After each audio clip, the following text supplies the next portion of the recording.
কালির ওপর ভর করেই যে আধুনিক পদার্থবিজ্ঞান দাঁড়িয়ে আছে সে কথা জানেন কি? দক্ষিণেশ্বরের ঘরে বসে আছেন শ্রী শ্রী রামকৃষ্ণ পরমহংসদেব। সদ্য সমাধি থেকে বাহ্যভূমিতে নেমে এসেছেন তিনি। ভাবের এখনো পূর্ণ মাত্রা রয়েছে।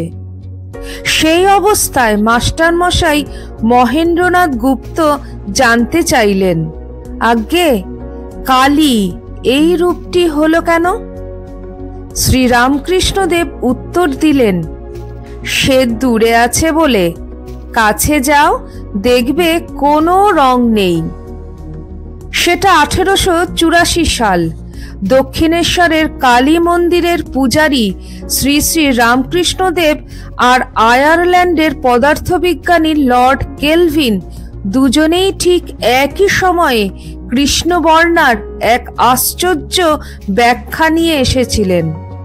অর্থাৎ আধুনিক পদার্থবিজ্ঞান এবার কালীতে এসে মিলল। কি করে? সেই কথাই তো বলবো আজ। নমস্কার, আপনারা শুনছেন live stories with Soma YouTube চ্যানেলের আরও একটি নতুন ভিডিও। আমার সকল দর্শক শ্রোতা বন্ধুকে আমন্ত্রণ জানাই আজকের ভিডিওটিতে।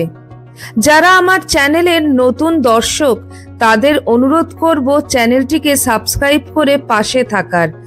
আর অবশ্যই বেল আইকনটি প্রেস করে দেবেন যাতে এই রকম আধ্যাত্মিক বিষয়ের ওপরে আরও ভিডিও সবার প্রথমে পেতে পারেন। আসুন এবার মূল ভিডিওতে যাওয়া যাক।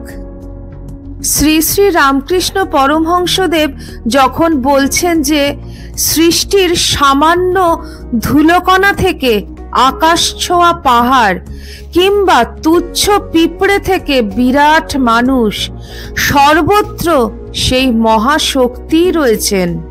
তাকে বাদ দিয়ে কোনো কিছুই সম্ভব নয়। তিনি কৃষ্ণবর্ণা কালী। আর ঠিক সেই সময় রয়্যাল সোসাইটির এক বিজ্ঞান আলোচনায় সর্বপ্রথম ডার্ক ম্যাটার বা কৃষ্ণ পদার্থের কথা প্রথমবার বললেন বিশ্ববিখ্যাত পদার্থবিজ্ঞানী লর্ড ব্যারেন কেলভিন। কি বললেন তিনি? বললেন যে ডার্ক ম্যাটার বা কৃষ্ণ পদার্থ হলো এমন এক অস্তিত্ব যার উপস্থিতি বোঝা যায় কিন্তু তার রূপ নেই, তাই তাকে চোখে দেখা যায় না, তাকে অন্য কারোর সাথে মেলানোও যায় না।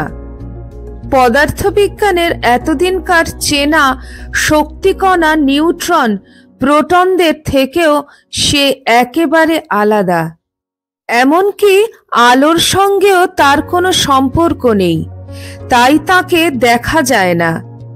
দুনিয়ায় বিজ্ঞানের জগতে সেই প্রথম কালী এসে বসলেন। শ্রী শ্রী ঠাকুর বলছেন সৃষ্টির সর্বত্র তিনি শক্তিরূপে আছেন।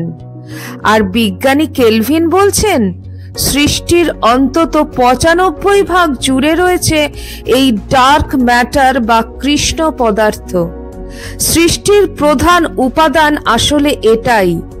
তাকে অঙ্ক দিয়ে ধরা যাচ্ছে, আর সেই অঙ্ক বলছে যে এই কৃষ্ণ পদার্থের রং হলো ঘন নীল। দূর থেকে যাকে কালোর মতন দেখায়, ঠিক ঠিক কোথায় থাকে সে? জাপানি গবেষকরা সম্প্রতি দেখিয়েছেন যে ডার্ক ম্যাটারের অস্তিত্ব সর্বব্যাপী। মহাকাশ থেকে শুরু করে সমস্ত বস্তুপুঞ্জে ছড়িয়ে রয়েছে তার উপস্থিতি।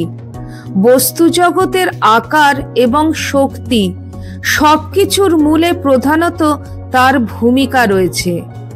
আর সেই ভূমিকা একেবারে প্রশ্নের অতীত। আবার ডার্ক ম্যাটারেই কিন্তু পদার্থবিজ্ঞান থামছে না। ডার্ক এনার্জি বা কৃষ্ণ শক্তি হয়েও সেখানে কালী আসছেন। আইনস্টাইনের আপেক্ষিকতাবাদ তত্ত্ব থেকে জন্ম নিয়েছে এই ডার্ক এনার্জি। বিজ্ঞানীরা বলছেন জন্মের পর থেকে এই যে সৃষ্টি প্রতিদিন এত বিস্তৃত হচ্ছে, এত ছড়িয়ে পড়ছে, এর মূলে রয়েছে এই ডার্ক এনার্জি। তাহলে বুঝলেন তো, চোখের সামনে এই যে আকাশ ভরা সূর্য তারা থেকে শুরু করে কাপ, প্লেট, বাড়ি, গাড়ি, মানে সমগ্র জগৎ, সব কিছুর মূলে রয়েছে ডার্ক ম্যাটার এবং ডার্ক এনার্জি। অর্থাৎ যত কিছু দৃশ্য এবং অদৃশ্য সবটা জুড়ে কৃষ্ণ পদার্থ বা কালীর উপস্থিতি রয়েছে। আবার যেখানে সৃষ্টি শেষ হচ্ছে সেখানেও কিন্তু সেই কালো কৃষ্ণ গহ্বর, সে এমনই এক অন্ধকার যে সেখান থেকে ফিরে আসার কোনো পথই নেই। সেখানে ঠিক কি আছে তা আজ পর্যন্ত কেউ জানে না। কি আশ্চর্য না, শুরু থেকে শেষ পর্যন্ত তার অস্তিত্ব বোঝা যাচ্ছে, অথচ তাকে ছুঁয়ে দেখা যাচ্ছে না। শ্রী শ্রী ঠাকুর ঠিক সেই কথাই তো বলেছিলেন, দূর থেকে যিনি কালী, কাছে পৌঁছলে সেখানে তিনি ঠিক কি অবস্থায় আছেন, তিনি কি আছে সেখানে তা কেউ বলতে পারবে না। কারণ নুনের পুতুল সমুদ্রে নামলে তার তো আর ফিরে আসার উপায় থাকে না, সে সেখানেই গলে যাবে। যে মহাশক্তিকে অস্বীকার করতে কেউ পারেননি। আধ্যাত্মের কালীতত্ত্ব আর বিজ্ঞানের ডার্ক ম্যাটার সেই কোন যুগ থেকে এভাবেই মিলেমিশে আছে। এই ছিল আমার আজকের নিবেদন। আশা করি আপনাদের ভালো লেগেছে। আবার খুব শিগগিরই দেখা হচ্ছে আপনাদের সাথে কোনো একটি নতুন ভিডিওতে। ভিডিওটি কেমন লাগলো কমেন্ট সেকশনে কমেন্ট করে জানাবেন। সবাই ভালো থাকুন, সুস্থ থাকুন। জয় ঠাকুর, জয় মা, জয় স্বামীজি।